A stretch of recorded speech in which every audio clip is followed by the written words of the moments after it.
संत रामपाल जी महाराज एक ऐसे महान संत जिन्होंने अपनी सतभक्ति, तत्व ज्ञान, करुणा और सेवा के बल पर समाज में नई मिसाल कायम की है।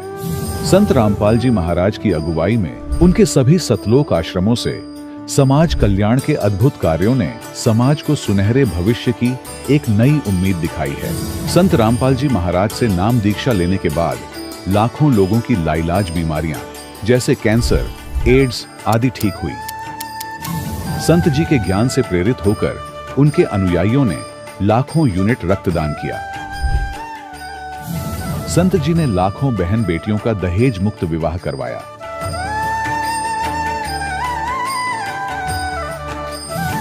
संत जी ने लाखों लोगों का नशा छुड़वाया, करोड़ों उजड़े परिवार बसे। संत जी के आश्रमों में समागम के दौरान निःशुल्क नेत्र चिकित्सा, दंत चिकित्सा प्रदान की जाती है। संत रामपाल जी महाराज द्वारा समय समय पर पर्यावरण संरक्षण के उद्देश्य से बड़े स्तर पर वृक्षारोपण किया जाता है। संत जी ने जरूरतमंदों को तत्काल राहत पहुंचाने के लिए एम्बुलेंस सेवा शुरू की। संत जी अपने अनुयायियों को देहदान के लिए प्रेरित करते हैं, जिससे मानवता की सेवा और चिकित्सा क्षेत्र में सुधार हो सके। संत रामपाल जी महाराज के सभी आश्रमों में हर रोज निःशुल्क भंडारा आयोजित किया जाता है, जहां हर वर्ग, हर जाति और हर धर्म के लोग एक साथ बैठकर भोजन करते हैं।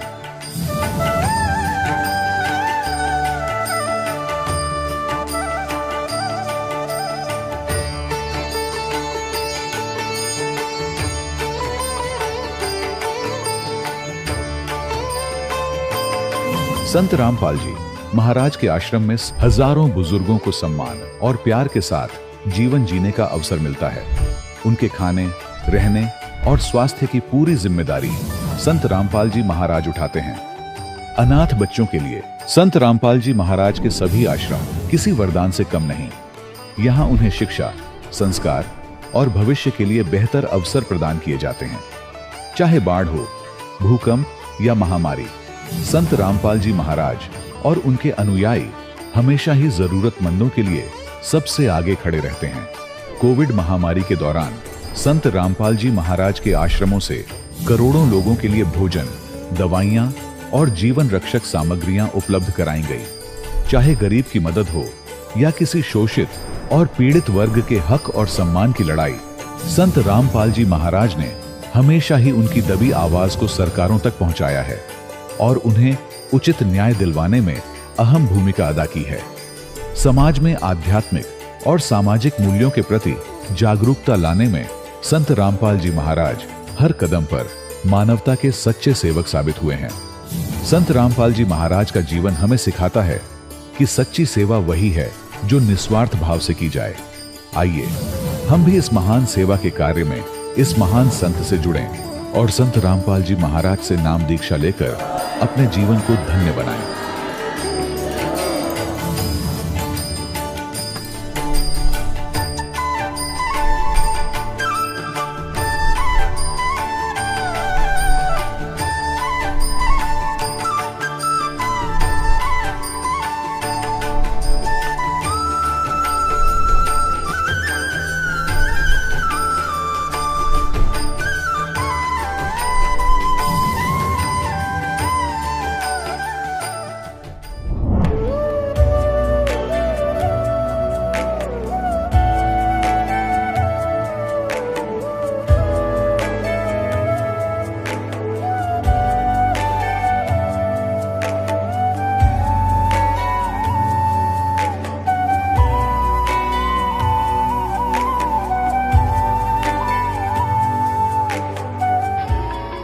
प्रभु राम देव भगवान अल्लाह खुदा ईश आदि नाम एक ही शक्ति के हैं।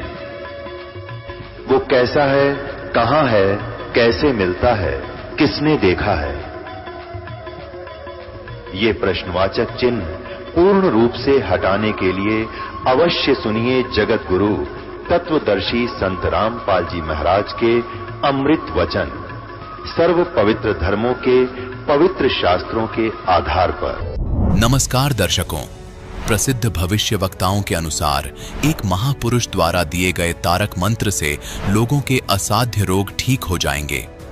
वर्तमान समय में यही भविष्यवाणी सिद्ध होती नजर आ रही है, जिसका जीवित उदाहरण है कुरुक्षेत्र हरियाणा के निवासी राजेंद्र जी। राजेंद्र जी पहले कई समस्याओं से जूझ रहे थे। इन्हें लाइलाज रोग टीबी हो गया था और इनके फेफड़े बिल्कुल खत्म हो चुके थे। लेकिन जगत उद्धारक संत रामपाल जी महाराज द्वारा दी गई सतभक्ति को अपनाने के बाद आज राजेंद्र जी सुखी और स्वस्थ जीवन जी रहे हैं। आइए जानते हैं कि राजेंद्र जी की बीमारी कैसे ठीक हुई। आखिर संत रामपाल जी महाराज ने उन्हें ऐसा क्या दिया जिससे वे पूर्ण रूप से स्वस्थ हो गए। सुनते हैं राजेंद्र जी की कहानी उन्हीं की जुबानी। नमस्कार सर। साहिब जी। सर क्या नाम है आपका? सर मेरा नाम राजेंद्र दास है, गांव बीबीपुर, जिला कुरुक्षेत्र, हरियाणा का रहने वाला हूं सर। सर संत रामपाल जी महाराज से नाम दीक्षा आपने कब ली? सर मैंने ये 13 मई 2006 में नाम दीक्षा ली क्रौंथ आश्रम में।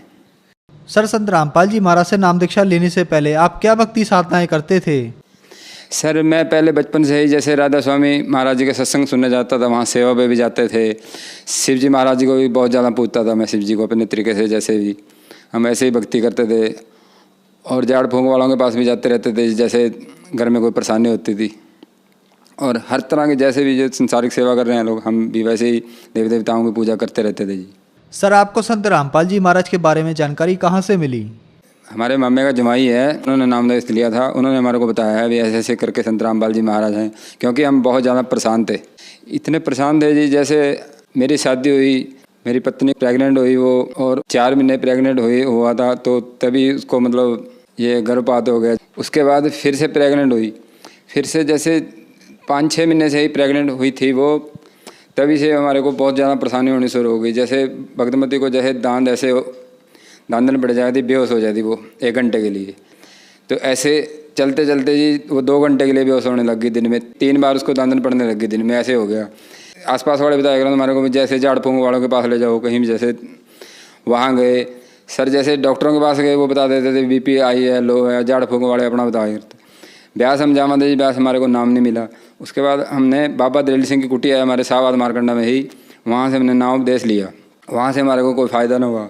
हमारे रिश्तेदारों ने जहाँ हमारे को भेजा, अभी जैसे वहाँ जाओ, वहाँ से झाड़ लगा के आओ, उस महाराज के पास जाओ, वहाँ हम हर जगह घूमे, लेकिन इस बीमारी को कोई समाधान नहीं हुआ सर। उसके बाद फिर हमारे को ये हमारे मामे जी का जवाई है, उन्होंने हमारे को एक पुस्तक भी दी, ज्ञान गंगा पुस्तक संत रामपाल जी महाराज की, और हमारे को समझाया ऐसे ऐसे करके भी रामपाल जी महाराज की शरण में आ जाओ। हम बहुत दुखी थे और आप भी सुखी हो जाओगे, क्योंकि आपको बहुत ज़्यादा परेशानियाँ हैं। तभी हम जी सुनते सुनते सुनते हम धीरे धीरे हमने मतलब ये बनाया, अभी हम जाएंगे वहाँ पे। तब ये क्रौंथ आश्रम गए 13 मई 2006 में, हमने संत रामपाल जी महाराज से हमने नाम दीक्षा ली।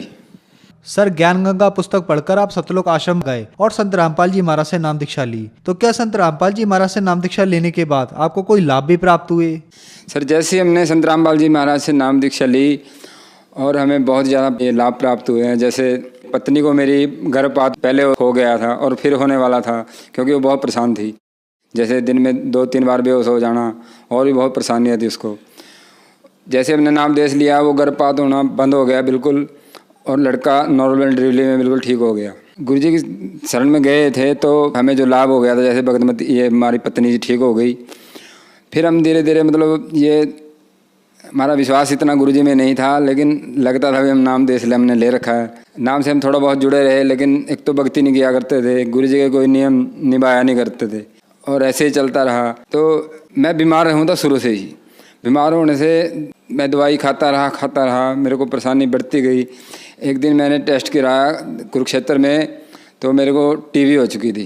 टीबी होने से मैंने दवाई खानी शुरू की, और मेरे को फिर टेस्ट होने से तो MDR टीबी 34 स्टेज की टीबी बन चुकी थी, जिसकी दवाई का कोर्स 2 साल खाना पड़ता है। मतलब दवाई 2 साल खानी पड़ती है, और बहुत ही ज़्यादा हार्ड दवाई होती है वो। मेरी दवाई भी शुरू होगी, तो मेरी पत्नी और मैं संत रामपाल जी महाराज के सत्संग में गए। हमारे को भक्तों ने समझाया भी ऐसे ऐसे करके आप अच्छे से भक्ति करो और गुरुजी से प्रार्थना करो। हमने गुरुजी से प्रार्थना की, और भक्तमती ने भी प्रार्थना की। भक्तमती को और मेरे को संत रामपाल जी महाराज बोले भी बेटा आप मर्यादा में रह के भक्ति करो, और परमात्मा सब ठीक कर देंगे, आप मर्यादा तोड़ रहे हो।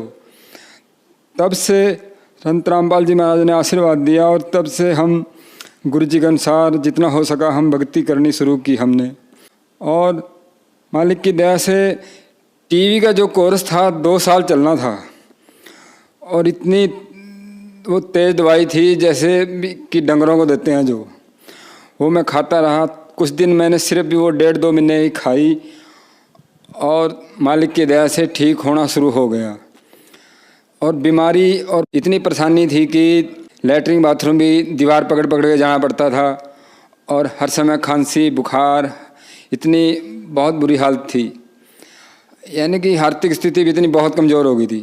तब धीरे धीरे मालिक की दया से 1.5-2 महीने में ही आर्थिक स्थिति भी ठीक होती गई और संत रामपाल जी महाराज की दया से बीमारी भी कंट्रोल होती गई। जिस दिन मैं 5 दिन बाद मैं कुरुक्षेत्र में आया, हमारा डिस्ट्रिक्ट पड़ता है, मैं अपनी दोबारा दवाई लेने आया। डॉक्टर ने बोल दिया मेरे को भी 32 बंदों की तुम्हारी दवाई चल रही थी और एक उनमें से मर चुका है और अब आप 31 रह गए, दवाई अच्छे तरीके से खाना। फिर मैंने अंदरों अंदर मालिक से प्रार्थना की, संत रामपाल जी महाराज से प्रार्थना की और मैं संत रामपाल जी महाराज के आश्रम में फिर 10-15 दिन बाद गया और मालिक से फिर मैंने हाथ जोड़ के प्रार्थना की। गुरु जी बोला भी बेटे मर्यादा में रहते रहो, भी दवाई भी छूट जाएगी। मालिक की दया से मैंने 2 साल दवाई का कोर्स नहीं करना पड़ा और डॉक्टरों ने बीच में ही मेरे को बोल दिया भी आप बिल्कुल ही ठीक हो। 2 बार मैं टेस्ट करा के आया सर चंडीगढ़ में, उन्होंने बोल दिया भी बिल्कुल आपकी बीमारी साफ हो चुकी है अब, लेकिन दवाई तो खानी पड़ेगी 2 साल का कोर्स। लेकिन मैंने 2 साल का कोर्स नहीं किया। संत रामपाल जी महाराज ने बीच में ही दवाई बिल्कुल बंद हो गई। मालिक ने बोला तो कुछ नहीं, लेकिन मैंने दवाई छोड़ दी और मैं बिल्कुल ही ठीक रहने लग गया इस बीमारी से। और संत रामपाल जी महाराज की दया से मेरी टीबी की बीमारी बिल्कुल ठीक हो चुकी है। सर ये चंडीगढ़ की रिपोर्ट है हॉस्पिटल की, 32 सेक्टर की पीजीआई की, और इसमें आपको मैं दिखाना चाहूँगा सर। पहले आप ये इसको देख लीजिए सर। ये जो मेरा ये इंसान दिए हुए हैं देखो सर आप, ये जो मेरा फेफड़ा है सर ये 20% रह चुका था ये वाला, और ये पूरा 100 का 100% ख़त्म हो चुका था ये सर मेरी आज ये संत रामपाल जी महाराज की दया से टीबी की बीमारी बिल्कुल ठीक है। आज मैं पूरी तरह से स्वस्थ हूँ। और दूसरा मैं ये अपना ही शारीरिक लाभ बताना चाहूँगा। एक बार क्या हुआ कि मेरे को घर में बैठे बैठे ही अंदर बेड पे लेटा था, मेरे को अटैक की शिकायत हुई। अटैक आया मेरे को, मेरे सीने में पूरा दर्द होने लग गया, पूरा ही सीने में दर्द हो गया, मेरा शरीर पसीने से पूरा भीग गया। और मेरी पत्नी भी वहीं घर पे थी, वो रसोई में काम कर रही थी, लेकिन मैंने उसको कुछ नहीं बोला। मैंने संत रामपाल जी महाराज का नाम लिया हुआ था, मैं सतनाम का सिमरन करने लग गया जी। सतनाम का सिमरन करते करते कभी अंदर कभी बाहर कभी बेड पे लेट गया, मैंने किसी को कुछ नहीं बताया। और संत रामपाल जी महाराज की दया से मैं कुछ ही देर में बिल्कुल स्वस्थ हो गया। उसके बाद मैंने पास वाले डॉक्टर को, और शहर में मैं तब गया, मैंने उसको डॉक्टर को भी बताया कि मेरे को ऐसे ऐसा सीने में पूरा दर्द हुआ था और मेरा शरीर जो पसीने से पूरा भीग गया था, ये क्या था। उन्होंने बोला भी ये अटैक की शिकायत थी तेरे को, पहले हुआ। मैं कहा नहीं जी पहले तो कभी नहीं हुआ। और मैंने उसको बोला भी मेरे को ये ऐसा ही 10 मिनट के अंदर 2 बार हुआ मेरे को। वो कह रहा भी तेरे को तो बहुत ज़्यादा अटैक हो गया था और ऐसे से तो तेरे को मर जाना था, लेकिन संत रामपाल जी महाराज की दया से मैं दूसरी बार बचा। तीसरी बार मैं एक DI गाड़ी में जा रहा था जिसके दरवाजे ऐसे पीछे से खुलते थे, मैं उसके बीच में बैठा था। उसमें और भी काफ़ी लोग थे, लेकिन जगह कम होने की वजह से मैं दरवाजे में बैठ गया। बिल्कुल दरवाजे में बैठ गया तो ऐसे वो खिड़की खुल गई और गाड़ी है जो DI वो 80 की स्पीड चल रही थी। और मैं खिड़की खुलने से ना मैं पूरा इतना बाहर चला गया सर।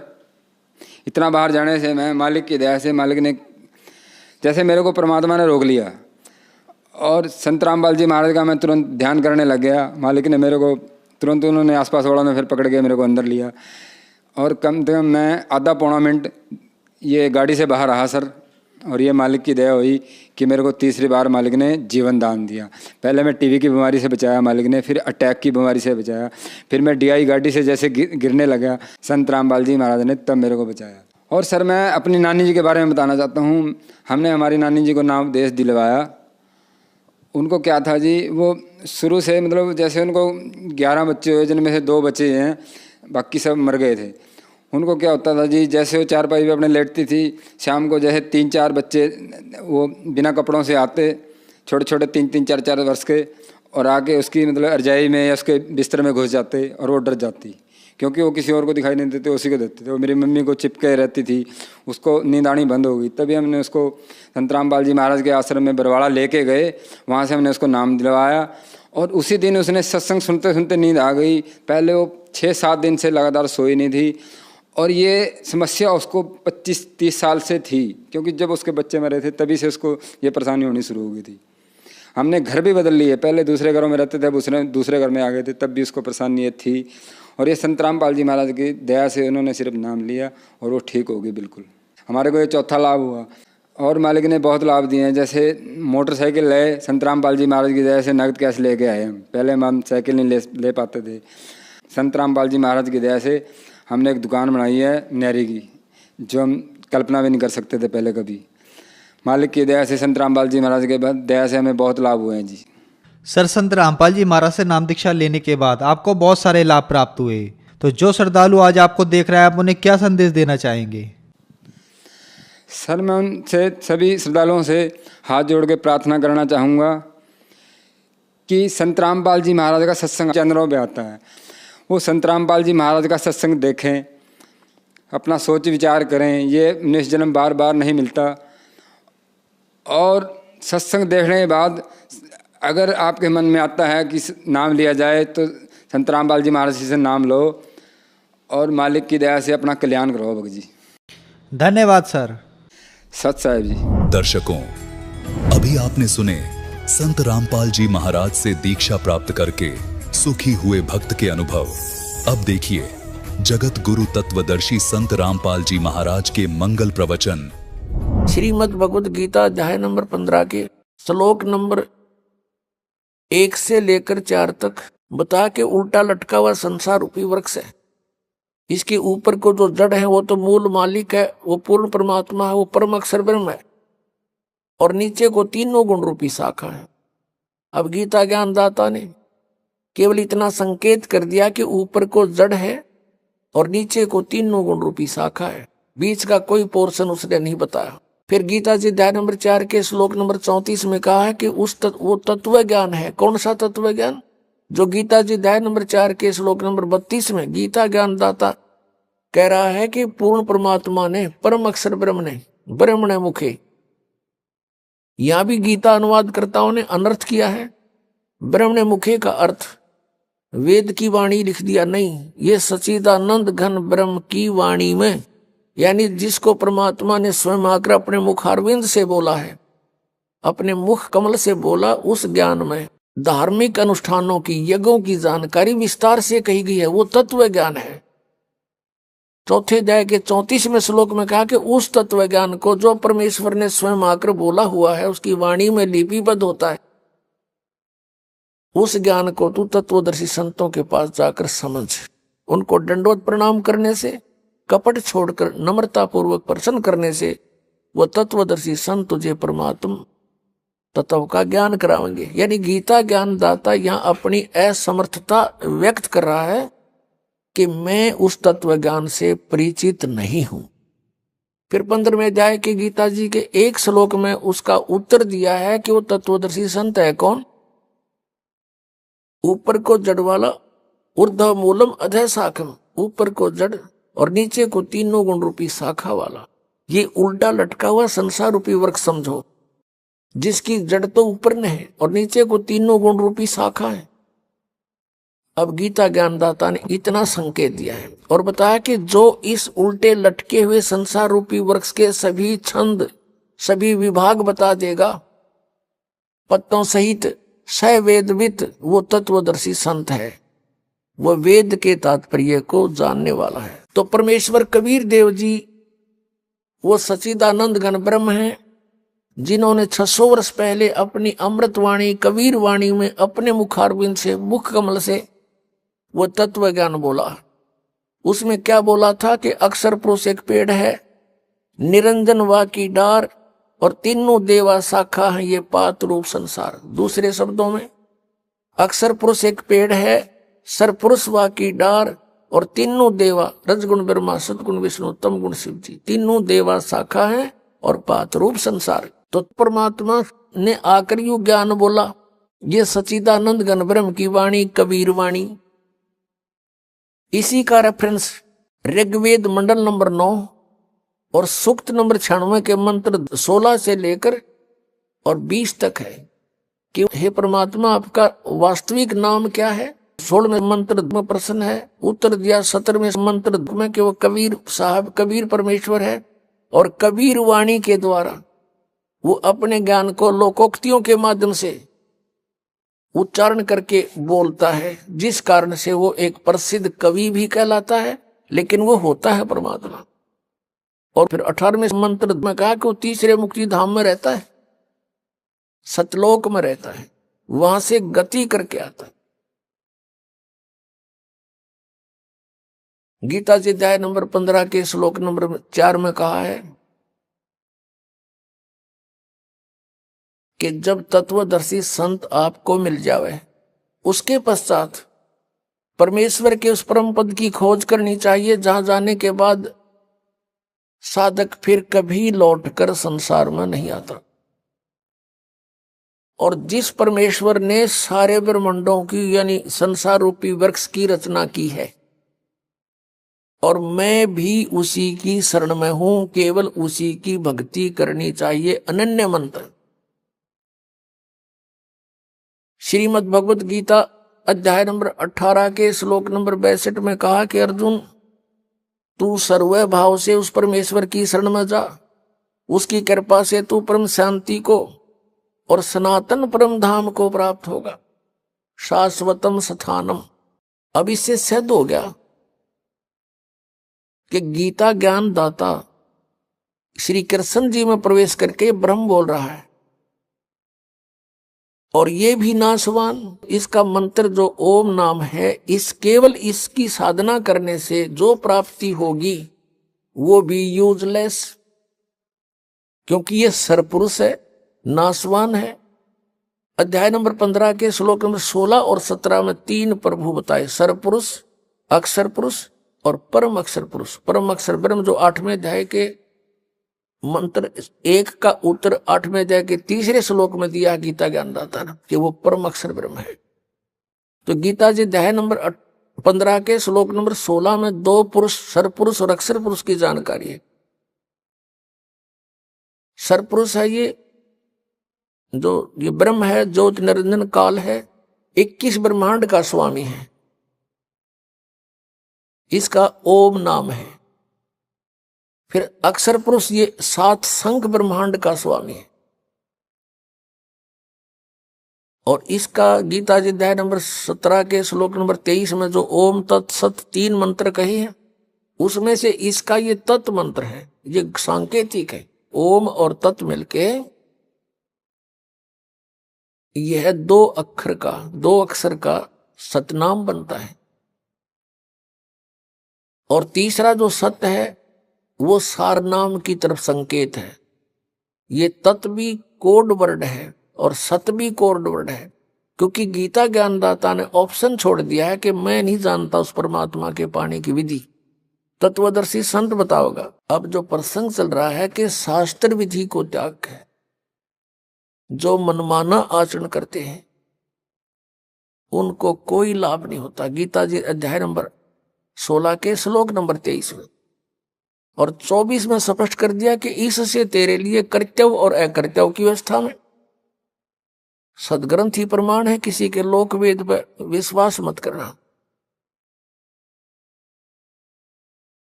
तो यहां जो गीता जी अध्याय नंबर 15 के श्लोक नंबर 16 में कहा है कि सरपुरुष और अक्षर पुरुष ये 2 प्रभु हैं, 2 पुरुष हैं, और इनके तथा इनके अंतर्गत जितने प्राणी इनके ये सब नाशवान है। जीवात्मा किसी की नहीं मरती, हो तो कुत्ते गधे की भी नहीं मरती। 15वें अध्याय के 17वें श्लोक में तुरंत कहा कि उत्तम पुरुष है तू अन्य, परमात्मा इति उदाहरते है, ये लोग तरम आविश्य विवर्ती अवैश्वर। 8वें अध्याय के प्रथम मंत्र का उत्तर जो तीसरे में दिया है 8वें अध्याय के में, वो परम अक्षर ब्रह्म है, वो गीता ज्ञानदाता से अन्य है और सुप्रीम पावर है। यहां गीता अध्याय नंबर 15 के श्लोक नंबर 17 में उसी की तरफ संकेत है कि उत्तम पुरुष है तू अन्य परमात्मा इति उदाहरते, और उसको भगवान कहते हैं। और वही तीनों लोकों में सबका प्रवेश करके सबका धारण पोषण करता, वो है वास्तव में अविनाशी परमात्मा। तो यहां जैसे संसार रूपी वृक्ष के जड़ से, मूल से पूरे पेड़ को आहार प्राप्त होता है, तो सबका धारण पोषण करने वाला कौन हुआ? जड़ हुआ, मूल हुआ। और वो मूल कौन है? वो परम अक्षर ब्रह्म है, वो परम देव पुरुष है। तो वो सबका तीनों लोकों में प्रवेश करके सबका धारण पोषण करता है वो परमात्मा। कौन? परम अक्षर ब्रह्म। अब हमने ये साधना देखनी है कि किस साधना से हम जन्म और मृत्यु के रोग से मुक्त होंगे और सदग्रंथों में प्रमाण हो, वही सफल होगा। अब गीता जी अध्याय नंबर 15 के श्लोक नंबर 18 में फिर इसने थोड़ी सी टांग अड़ाई है गीता ज्ञानदाता ने, लेकिन उसने बोला तो ठीक है, समझने वाले उसको गलत समझ जाते हैं। 15वें अध्याय के 18वें श्लोक में कहा कि मैं लोक वेद के आधार से पुरुषोत्तम प्रसिद्ध हूं, क्योंकि मेरे अंतर्गत जितने प्राणी हैं मैं उनसे उत्तम हूं। उत्तम माने श्रेष्ठ हूं, तगड़ा हूं, उनसे मैं शक्तिशाली हूं, इसलिए मैं लोक वेद के आधार से पुरुषोत्तम प्रसिद्ध हो रहा हूं। आई एम नॉट पुरुषोत्तम। पुरुषोत्तम तो 15वें अध्याय के 17वें श्लोक में इसने खुद बता दिया कि वो है पुरुषोत्तम। लोक वेद क्या होता है? जैसे हमने सुन रखा था, श्री ब्रह्मा जी, श्री विष्णु जी, श्री शिव जी अजरो अमर हैं, इनके कोई माता पिता नहीं है। सर्वेश्वर, महेश्वर, मृत्युंजय, कौलज्य, पता नहीं क्या क्या कह रखा था। अब इनकी जीवनी और सदग्रंथों को देखा, इस दास पे दया करी मेरे पूज्य गुरुदेव जी ने, पूज्य परमेश्वर कबीर देव जी ने, तो उसमें पाया कि तो नासवान इनकी जन्म मृत्यु होती है। यो लोक वेद था। अभी दिखाते हैं। हमारे पवित्र सदग्रंथ वही हैं जिनको हम आदरणीय और मान्य मानते हैं, इनको सत्य मानते हैं। और ये सदग्रंथ पहले संस्कृत में थे। संस्कृत केवल एक ब्राह्मण वर्ग ही पढ़ने का अधिकारी होता था। उनका यह बात समझ में आई नहीं, क्योंकि तत्व ज्ञान नहीं था उनके पास। तो ये सदग्रंथ उस तत्व ज्ञान रूपी कुंजी से, की से, उस ताली से खुलते हैं, वो इनके पास थी नहीं। इसलिए आज तक लोक वेद सुनाते रहे। देखिएगा श्री ब्रह्मा विष्णु महेश की जीवनी में क्या लिखा है।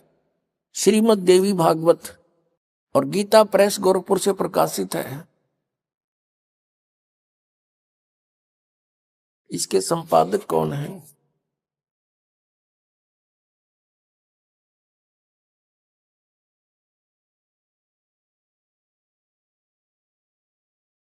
हनुमान प्रसाद पोदार, चिमनलाल गोस्वामी। ये कहां से छपी है फिर देख लिए क्लियर। प्रकाशक एवं मुद्रक हैं गीता प्रेस गोरखपुर, गोविंद भवन कार्यालय कोलकाता का संस्थान। ये इनके फैक्स और फोन नंबर है। इसके 123 नंबर पर ही सब कंसेप्ट क्लियर हो जाता है।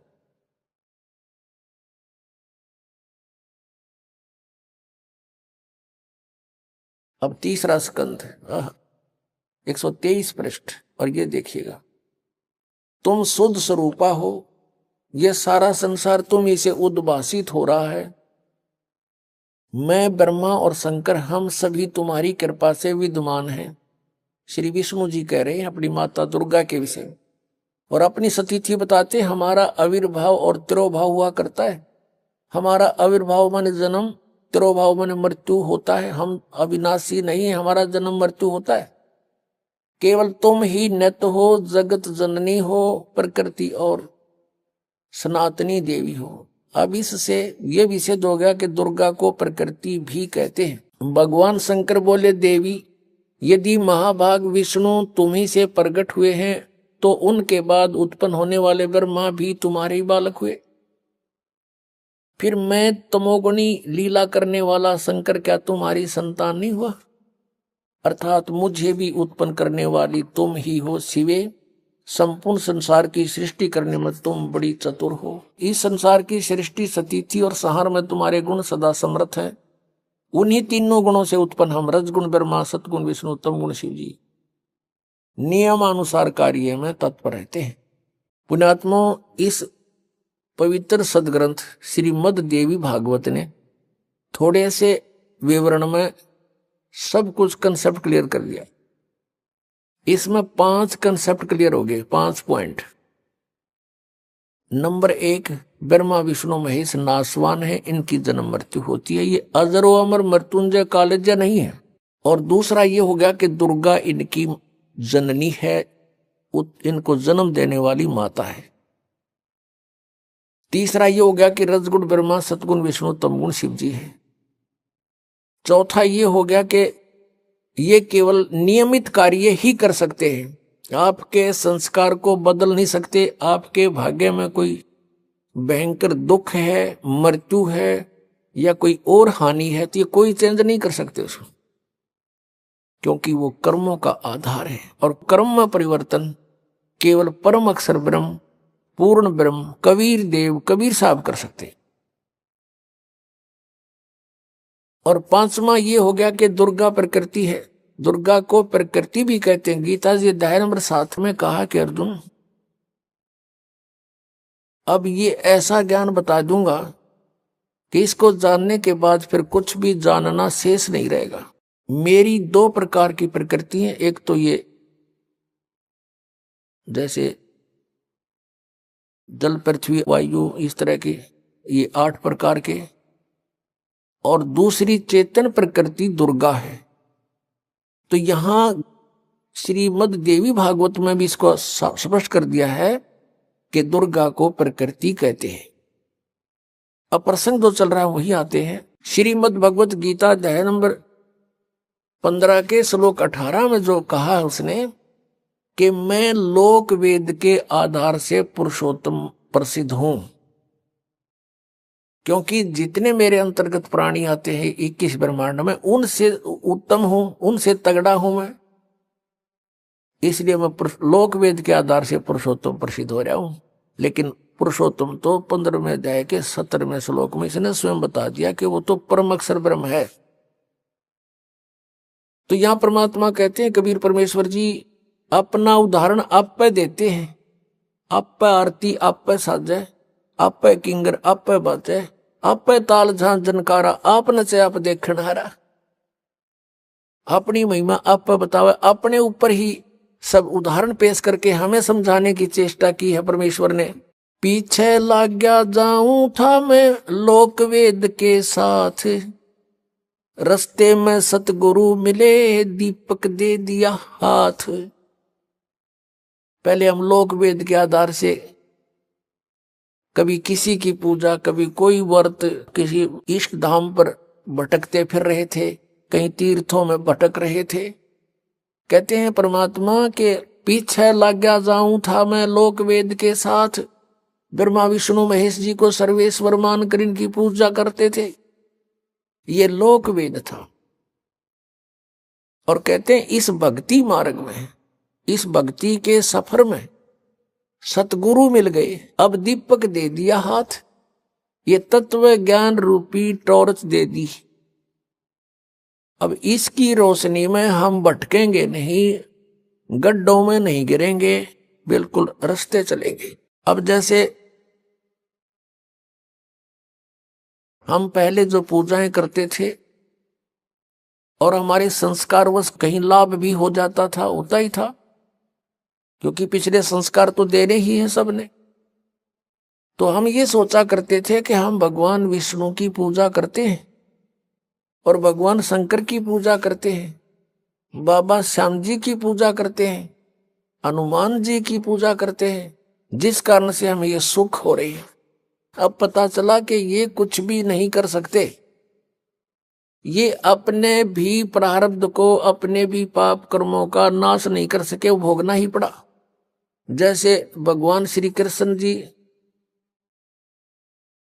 विष्णु जी के अवतार थे, भगवान श्री रामचंद्र जी विष्णु की आत्मा थी और श्री कृष्ण जी भी। नारद जी ने श्राप दे दिया था विष्णु जी को क्योंकि वो विवाह कराना चाहता था और उसने भगवान विष्णु जी से हरि रूप मांगा था।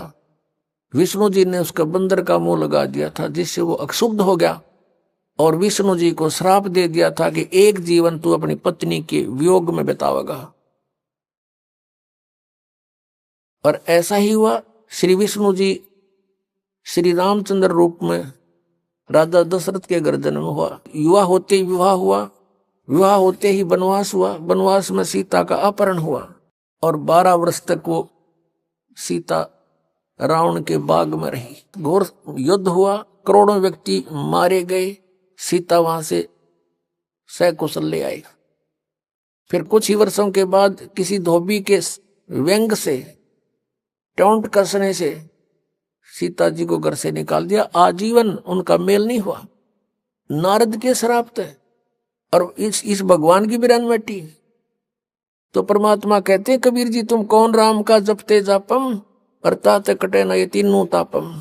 और फिर श्री राम रूप में बाली मारा था सुग्रीव का भाई श्री रामचंद्र जी ने धोखा देकर, उसका भी प्रतिफल भोगना पड़ा श्री कृष्ण रूप में अवतरित होकर। एक शिकारी ने श्री कृष्ण जी के पैर में विषाक्त तीर मारा और श्री कृष्ण जी की मृत्यु हुई। वो शिकारी कौन था? वो बाली वाली आत्मा थी। तो यह परमात्मा कहते हैं पीछे लग गया जाऊं था मैं लोक वेद के साथ,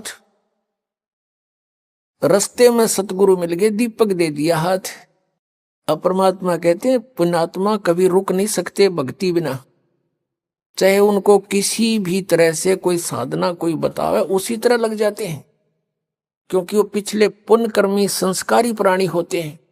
और सत साधना ना मिलने से वो अपना जीवन नष्ट कर जाते हैं और पूर्व की पुण्यों से उनको उस जीवन में और शास्त्र विरुद्ध साधना करते करते भी बहुत से संसारिक सुख हो जाते हैं जो उनके प्रारब्ध में होते हैं।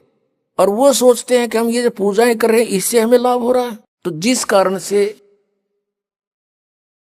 वो अपना जीवन नष्ट कर जाते हैं। अंत में उन पर बहुत भारी आपदाएं आनी शुरू हो जाती है, क्योंकि पूर्व जन्म के पुण्य थे वो तो समाप्त हुए, आगे चारित्र ठीक नहीं था, यानी साधना शास्त्र अनुकूल नहीं थी, शास्त्र विरुद्ध थी, उससे कोई लाभ होना ही नहीं था। अब क्या बताते हैं परमात्मा कि जो पुण्य आत्मा होती हैं वो अवश्य जाती है जहां भी कोई समागम होता है, कोई जैसे मेले होते हैं, समागम होते हैं किसी तीर्थ पर या कहीं और मंदिर स्थान पर किसी की यादगार पर, तो ये प्राणी अवश्य जाते हैं। बस की बात नहीं, इनको भगवान की पिछली कसक है, क्योंकि वो पीछे कसक भी स्वयं लगा कर जाते हैं। परमात्मा 600 वर्ष पहले आए थे, 64 लाख शेष बनाए, उनमें ज्ञान से प्रेरणा दी, साथ में भक्ति से चार्ज कर गए। वो 5 नाम देकर गए थे, ये निरंकार ओंकार ये नहीं है वो मंत्र 5, वो अलग नाम है। जो गुरु ग्रंथ साहिब में जिन 5 नामों का जिक्र है उन 5 प्रधानों का है। वो मूल कमल में गणेश वासा जैसे आपको देते हैं उसका मंत्र आपको दिया जाता है, स्वाद चक्र में सावित्री ब्रह्मा का मंत्र, नाभि कमल में विष्णु जी और लक्ष्मी का मंत्र आपको अलग से दिया जाता है, हृदय कमल में शिव और पार्वती का, कंठ कमल में दुर्गा का। लेकिन अब 7 मंत्र देने हैं, वो परमात्मा का आदेश है, पहले 5 देने थे ओनली। तो उस मंत्र से आप चार्ज हो गए, आपको भौतिक सुख आपके संग्रहित हो गए और उससे मनुष्य जीवन भी प्राप्त होता रहता, लेकिन मोक्ष नहीं होता इन 5 नामों से। फिर इसके साथ ये सतनाम और आदि नाम से मोक्ष होता है। अब पुण्यात्मा तो जो परमात्मा के साथ पहले रही थी आत्माएं आप जी, वही आज भटक रहे हो। कोई राधा स्वामी में फंस गया, कोई निरंकारियां के जा उड़ जा, क्योंकि परमात्मा की तरफ रुक नहीं सकता प्राणी। और कोई इन हंसा देश वाला के, यानी कोई सतपाल जी महाराज कर, कोई बाल योगेश्वर जो अमेरिका में रहता है, प्रेम सिंह रावत नाम है इसका। और इन का भी थोड़ी सी हिस्ट्री दिखाऊंगा समय रहा तो। ये अंसा देश के पंथ प्रवर्तक श्री, जो इनके पिताजी थे, हंसराज नाम था उनका, उनके 40 साल की साधना के उपरांत उनमें खुद भूत बढ़ गए और उनकी चौराहे पे पूजा करके पीछा छुटवाया उनका। बताओ ये पार होंगे? अब प्रसंग चल रहा है कि जो पुण्यात्मा भक्ति करते हुए पीछे जन्म जन्मांतर से आ रहे हैं वो घूमते हैं। तो क्या बताना चाहते हैं परमात्मा के मेले ठेले जाइयो मेले बड़ा मिलापे, पत्थर पानी पूजते कोई साधु संत मिल जाते। क्या कहना चाहा कि परमात्मा की चाह में लगे रहना, अवश्य भटकते रहना कहीं ना कहीं, और कहते हैं पत्थर पानी पूजते कोई साधु संत मिल जात। अब साधु संत तो रहे को नहीं, परमात्मा स्वयं आते हैं, उनके द्वारा दिया हुआ ज्ञान एक पुस्तक में लिपिबद्ध करके और उसको प्रकाशित किया गया है। उस पुस्तक को कहीं हरिद्वार में बांटा जहां पर कुंभ का मेला था, कहीं पर गोवर्धन की फेरी में गए हुए भक्त वहां बांटा, और बांटने जाते हैं तो सब मार मार करते हैं कि ये क्या कहते हैं, ब्रह्मा विष्णु महेश के माता पिता बताते हैं इनको मारो भगा दो। फिर भी हमारे भक्त जैसे तैसे करके कुछ ना कुछ बीज बो ही आए, और उनको पढ़कर वो पुण्यात्मा जो अब भटक रही थी, धक्के खा रही थी परमात्मा की चाह में, अब पढ़ पढ़ कर यहां आ रहे हैं। तो उस मेले ठेले जाइयो मेले बड़ा मिलाप, और पत्थर पानी पूजते कोई साधु संत मिल जात। अब साधु संत तो रहे नहीं, परमात्मा ने ये तरीका अपना लिया, अपनी चिट्ठी भेज दी। ये पुस्तक तत्वदर्शी संत का काम करती है, तो उसको पढ़कर आप यहां आ रहे हो। तो क्या बताते हैं, परमात्मा के पीछे लग जाऊं था मैं लोक वेद के साथ, रास्ते में सतगुरु मिल गए इस सफर में, भगवान भक्ति वाले सफर में। क्योंकि आप जी कोई जय गुरुदेव जी के यहां गए हुए थे, कोई राधा स्वामी के, कोई वैसे परंपरागत साधनाएं कर रहे थे, तो इस भक्ति के मार्ग में ये तत्वदर्शी संत मिल गया आपको। अब तत्व ज्ञान रूपी टॉर्च दे दी, अब आप भटक नहीं सकते, आजीवन इस मार्ग पर लगे रहोगे और मोक्ष कराओगे। अब प्रसंग चल रहा है कि हम परमात्मा के पाने के लिए कौन सी साधना है, परमात्मा कौन है, कहाँ रहता है, वहां उसकी स्थिति क्या है सतलोक में। ये नकली पंथ राधा स्वामी, धन धन सतगुरु, जय गुरुदेव, दनोद वाले जो ताराचंद वाला, और ये ठाकुर जी वाला, और कृपाल जी, जयमल सिंह वाला, आगरा वाला, ये सारे नकली पंथ हैं। पुण्यात्मा मोक्ष मंत्र से होगा, जो सत मंत्र से होगा। किसी मंत्र के जाप करने से मोक्ष नहीं हो सकता, फिर तो सदग्रंथ झूठे हो जाएंगे। फिर तो कोई कुछ मंत्र जाप कर लो और सतलोक जाऊंगा, नो कहीं जाओ, आप बेपार हो जाएंगे। फिर तो कोई मंत्र जाप कर लीजिए। फिर ये कहते हैं राधा स्वामी वाले और दूसरे के गुरु होना चाहिए, वक्त गुरु, और जिसने ये पंथ का प्रारंभ किया उसका कोई गुरु नहीं। इनकी सारी कहानी आपको दिखा दूं, इनको एक दूसरे ने आदेश नहीं दे रखा नाम देने का।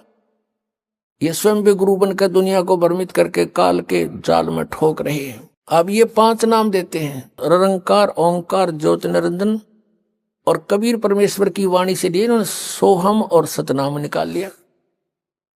इसके बारे में परमात्मा ने कहा कि संतो शब्द शब्द बखाना, और शब्द फांस फंसा सब कोई शब्द नहीं पहचाना। ये 5 शब्द है ना, ये काल ने अपने मुख से बोले थे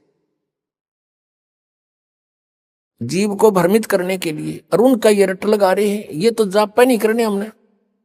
निरंकार, ओंकार और ज्योति निरंजन सीधे काल के जाप, और सोहम शब्द के देने का अधिकारी इस पृथ्वी पर इस दास के अतिरिक्त कोई नहीं।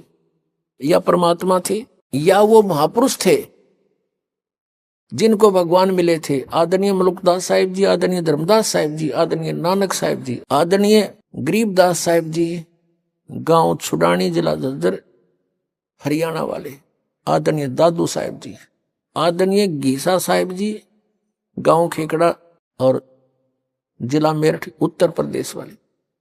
इनको परमात्मा ने ये मंत्र दिए थे, ये अधिकारी भी बताए थे, लेकिन सारनाम देने का किसी को आदेश नहीं था।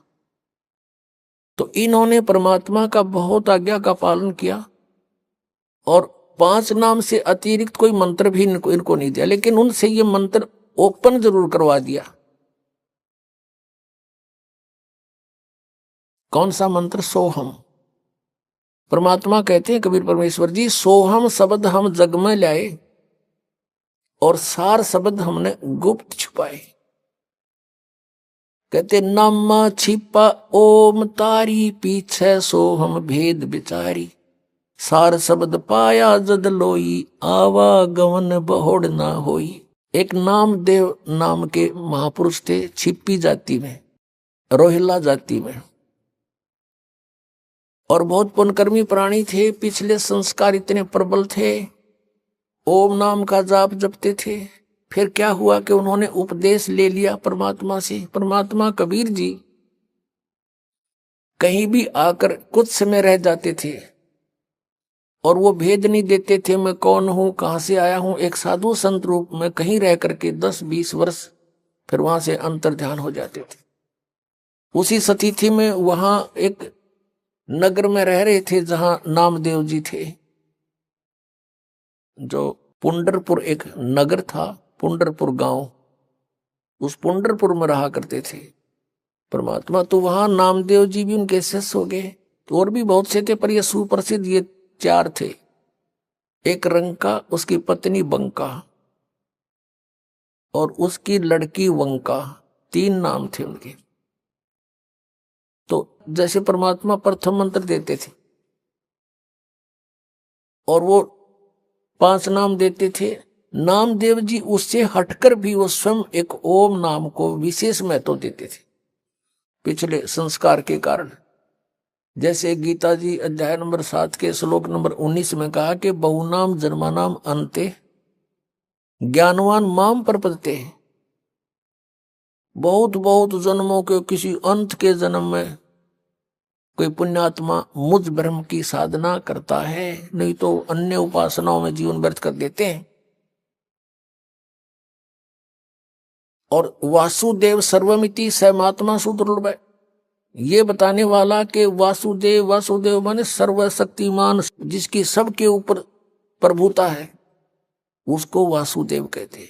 श्री कृष्ण जी वासुदेव नहीं थे, वो तो एक विभागीय मंत्री थे इस 3 लोक के अंदर, पृथ्वी लोक, स्वर्ग लोक और पाताल लोक पर। वासुदेव उनके पिताजी का नाम था। और वासुदेव नाम कहां से? वेदों से ब्राह्मण पंडितों पुरोहितों ने अपने यजमान का नाम बड़ी आशा रखा कर दी, इसलिए वासुदेव नाम रख रखा था उसका। श्री कृष्ण वासुदेव नहीं थे। वासुदेव का अर्थ होता सर्वशक्तिमान, सर्वव्यापक। यानी व्यापक का मतलब इन्होंने एक भगवान सारा फैल रहा, जैसे राजा पर प्रधानमंत्री जी हैं, एक स्थान पर है लेकिन पूरे भारत में व्यापक है। ऐसे व्यापकता है उस परमात्मा की सत्ता की। तो कहने का भाव ये है कि जो ये बताने वाला साधु तो बड़ी मुश्किल से मिलेगा अर्जुन, कि वो वासुदेव ही सब कुछ है, वही पाप नाशक है, वही पूजा के योग्य है, वही सर्वश्रेष्ठी रचनहार है, वही हमारे सब दुखों को दूर करने वाला है और किसी की पूजा नहीं करनी चाहिए। कहते ये बताने वाला साधु तो बड़ी मुश्किल से मिलता, सुदुर्लभ। अब कहने का भाव ये है कि नामदेव जी ने परमात्मा का उपदेश अवश्य ले रखा था, लेकिन फिर भी हम इसी तरह यहां फेल होते आए। वो फिर भी अपने ओम नाम को महत्व ज्यादा देते थे, फिर भी जैसे था। अब क्या होता है कि उनकी पिछले संस्कार की बहुत प्रबल परमात्मा में चाह थी, लगन थी। एक दिन क्या हुआ कि नामदेव जी छिपी जाति में थे और ब्राह्मण वर्ग जो है मंदिर के अंदर अन्य किसी को आरती के समय प्रवेश नहीं होने देते थे। उनका कुछ ऐसा विधान बना रखा था, बाहर बेशक खड़े रहो कोई। एक दिन क्या हुआ कि मंदिर में आरती हो रही थी और नामदेव जी वहां से आ रहे थे किसी कामवश। वहां आरती की ऐसी धुन ताल बज रही थी, वो भी विभोर हो गए। पंडित लोग तो घंटी बजा रहे थे ऐसे पकड़ पकड़ के। नामदेव जी ने अपने जूते निकाल लिए, अपनी जूतियां निकाली, चमड़े से बनी हुई होती थी पहले। वो चमड़ा किसी भैंस या किसी की उसको काट कर नहीं बनाया जाता था। स्वाभाविक कोई पशु मर जाता था, उसका फिर चर्मकार लोग उसका चाम उतार कर घर पे सुखा के स्वयं बनाते थे। और हमने देखा उस समय, और पहले तो और ज्यादा स्थिति दूसरी थी, एक एक जूती 5-5, 10-10 वर्ष तक निकाल लिया करते थे। तो उसने क्या किया, जूते अपने हाथ में उठाए, इतना मस्त हो गया, जूतियों को पीटने लगा घंटी की तरह न्यू करता हुआ, और मंदिर में पहुंच गया, उन ब्राह्मणों के बीच में घुस गया। अभी आपने सुने संत रामपाल जी महाराज के मंगल प्रवचन। आइए अब सुनते हैं संत रामपाल जी महाराज से नाम दीक्षा लेकर सतभक्ति करके अद्भुत लाभ प्राप्त करने वाले अनुयायी के विचार। नमस्कार दर्शकों, आज के दौर में लोग नशे की ओर तेजी से बढ़ रहे हैं। नशे की बुरी आदत मनुष्य को अंदर से खोखला कर रही है और उनके पाप भी बढ़ रहे हैं। व्यक्ति नशा छोड़ने की भरपूर कोशिश करता है, लेकिन फिर भी चाहकर इसे छोड़ नहीं पाता। ऐसी ही कहानी है झारखंड के रहने वाले वीरेंद्र रविदास जी की, जो कि सभी देवी देवताओं की पूजा करते थे और हनुमान जी का व्रत भी रखते थे। लेकिन इन सभी भक्ति साधनाओं को करने के बावजूद भी इन्हें ना ही मानसिक सुख मिला और ना ही शारीरिक सुख। वीरेंद्र जी की नशे की लत भी नहीं छूट रही थी, लेकिन इनकी जिंदगी तब बदली जब इन्होंने संत रामपाल जी महाराज की शरण ग्रहण की। संत रामपाल जी महाराज से नाम दीक्षा लेने के बाद वीरेंद्र जी को अद्वितीय लाभ प्राप्त हुए।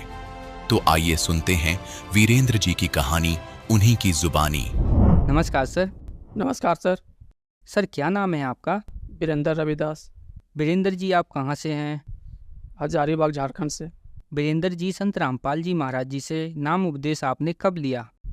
2016 में सर। सर, संत रामपाल जी महाराज जी से नाम उपदेश लेने से पहले आप क्या भक्ति साधना करते थे? सर मेरा स्थिति बहुत ख़राब था। बजरंगबली का मंगल उपास करता था, उसमें 5 साल मैं मंगल उपास किया, उसमें लाभ नहीं मिला। फिर मैं दुर्गा जी का नवरात्रि उपास करने लगा, फिर उसमें भी कुछ लाभ नहीं मिला। फिर काली जी का उपास करने लगा, फिर उसमें भी लाभ नहीं मिला। फिर इसी तरह मैं बहुत परेशान हो गया कि किसी में लाभ नहीं मिल रहा है, मेरा घर की स्थिति बहुत ख़राब है, बाल बच्चे को कैसे पालना है, किस तरह पढ़ाना लिखाना है।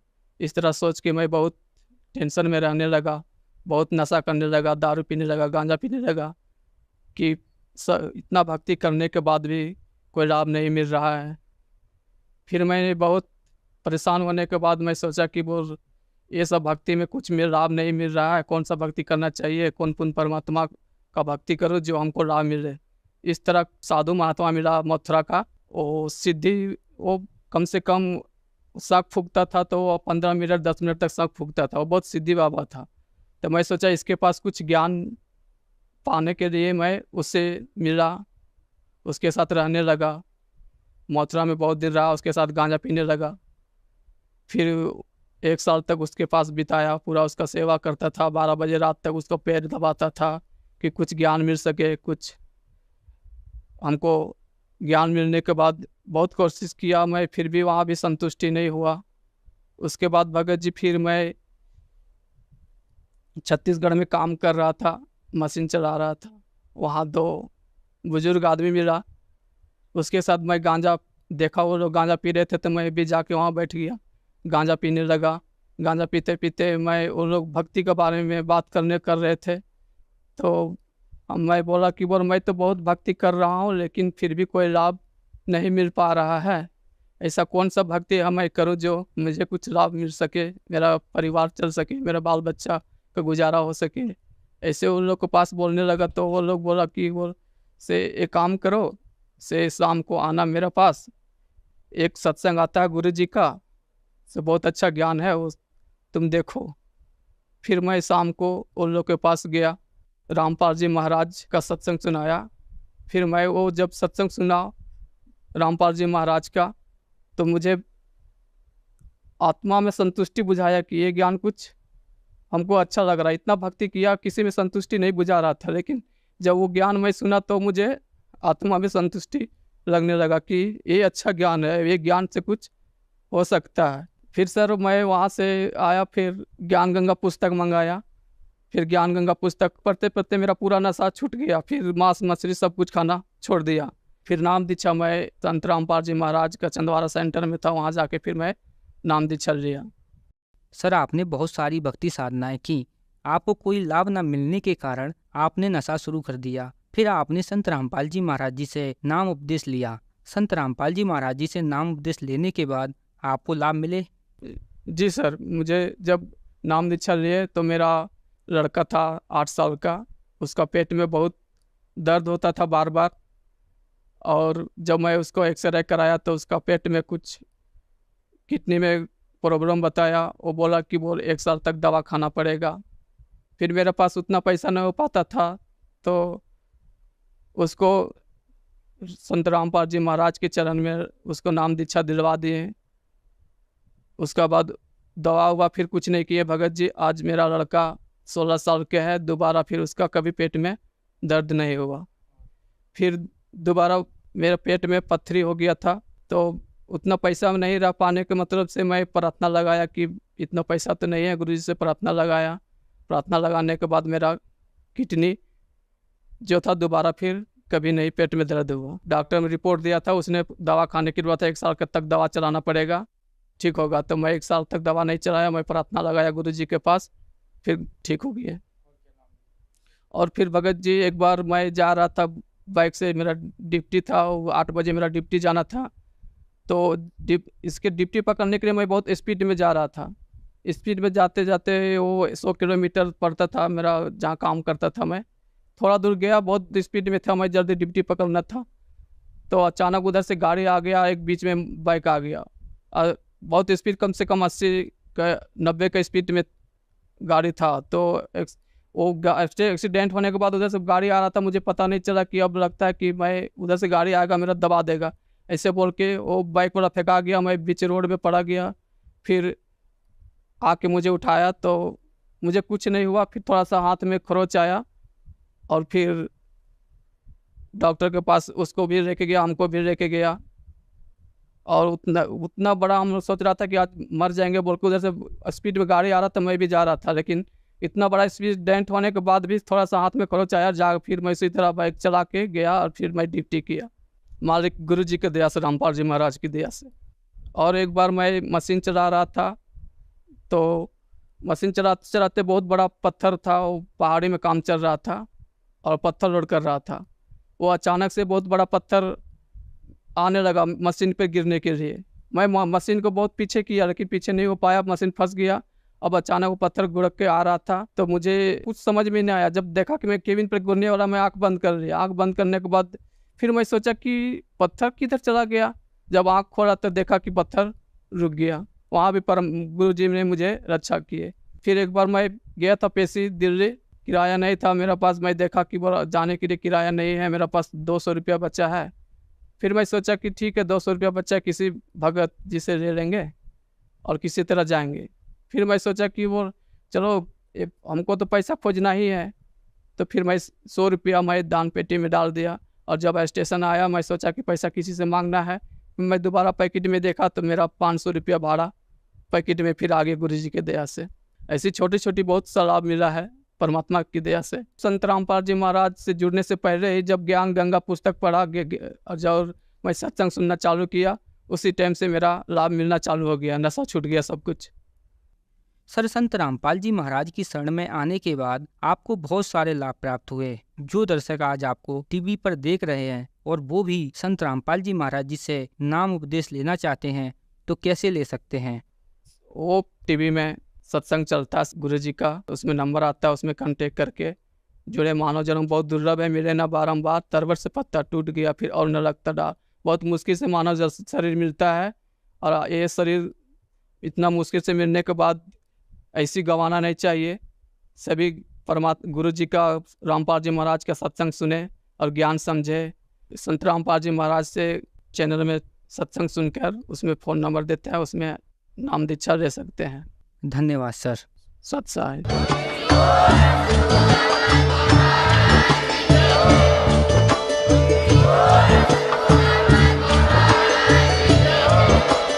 आप सुन रहे थे जगत गुरु तत्वदर्शी संत रामपाल जी महाराज जी के मंगल प्रवचन। अधिक जानकारी के लिए विजिट कीजिए हमारी वेबसाइट www.jagatgururampalji.org। संत रामपाल जी महाराज जी के शुभ आशीर्वाद से पूरे विश्व भर में 500 से भी ज्यादा नाम दीक्षा केंद्र हैं, जिन पर संत रामपाल जी महाराज जी द्वारा ऑनलाइन निशुल्क नाम दीक्षा दी जा रही है। अपने नजदीकी नाम दीक्षा केंद्र का पता करने के लिए संपर्क करें 8222880541।